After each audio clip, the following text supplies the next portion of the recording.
लोग विदाई हो।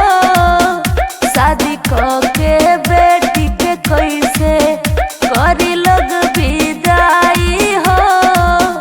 शादी के बेटी के कैसे दहेज में डिमांड होता सोनावा के हार हो।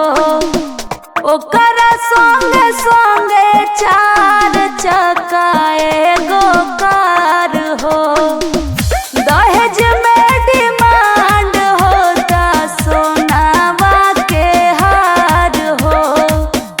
ओकरा संगे संगे 4 चक्का एगो कार हो।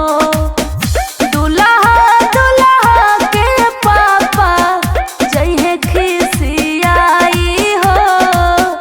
दुल्हा दुल्हा के पापा जइहे खिसियाई हो।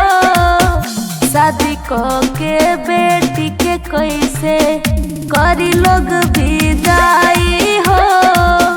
शादी के बेटी के कैसे करी लोग विदाई हो। शादी के बेटी के कैसे रवि रंजन